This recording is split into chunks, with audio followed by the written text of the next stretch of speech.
Prophet Muhammad came to spread anti-Vedic religion, and here is the proof. Today, we are delving into the fascinating comparison between the teachings found in the Quran and the Vedas, particularly focusing on how they differ.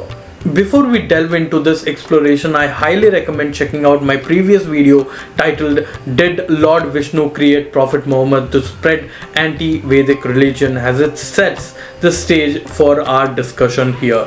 In that video, I recounted the intruding tale of Tripurasura and proposed the notion of Vishnu's creation of a new anti-Vedic religion to sway the Asuras.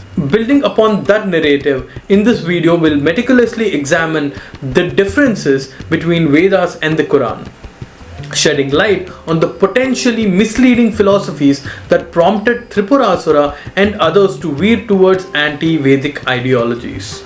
Let's embark on a journey exploring the first set of differences.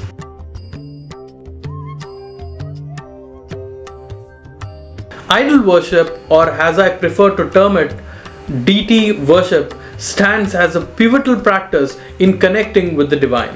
It's fascinating to note that Tripurasura was the greatest devotee of Lord Shiva and he worshipped him in the form of Linga. However, this intense devotion had intruding consequences.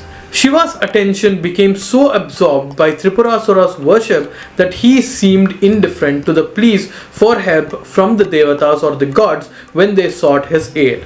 Recognizing the necessity to disturb the cycle, Vishnu sought to intervene, aiming to halt the worshipping of Shivalinga. This, in essence, is what Prophet Muhammad is believed to have done. Take for instance a verse from Quran, chapter 4, text 76.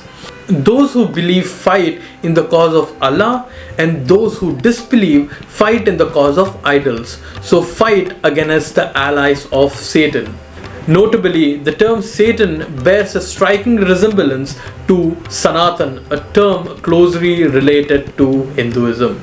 Unlike many other belief systems, Islam rejects the offering of food to deities and outrightly dismisses the notion of multiple gods.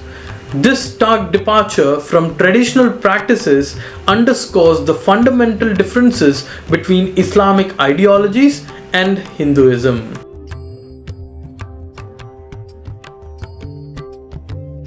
Returning to the intruding saga of Tripurasura, it's essential to highlight the significant connection between the sons of Tarakasura and Narakasura, often referred to as the king of Danavas. What adds an extra layer of fascination to this narrative is the lineage traced back to Varaha, as documented in both Brahma Purana and Vishnu Purana. Varaha, symbolized as a boar, served as a pivotal figure in this lineage. This raises compelling questions about the reverence bestowed upon boars by the Asuras, suggesting the possibility of their worship or profound regard for these creatures within their cultures and belief system. A fun fact is that Narakasura is described as having an elephant head, and he was the ruler of 3 dynasties.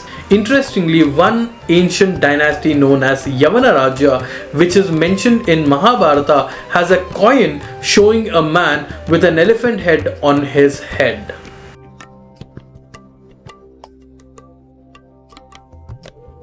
The Devatas, having sought Shiva's aid in defeating Tripurasura, returned disheartened, for Shiva asserted that Asuras did not commit any kind of sins. Seeking alternative solutions, they turned to Vishnu, who, in his wisdom, created Prophet Muhammad. His task was clear, and this verse from Quran says it all. Chapter 4, text 89. They wish you would disbelieve as they disbelieve, so you would be alike. So do not take from among them allies until they emigrate for the cause of Allah. But if they turn away, then seize them and kill them whenever you find them, and take not from among them any ally or helper. So what can be greater sin than killing someone? Oh, by the way, there are a lot more verses in Quran which talks about killing non-believers. one thing to think about is what one can do to make someone commit a sin, change his beliefs, right? That is what happened in the story of Tripurasura. And that is what is happening in Kali Yuga. Swasti.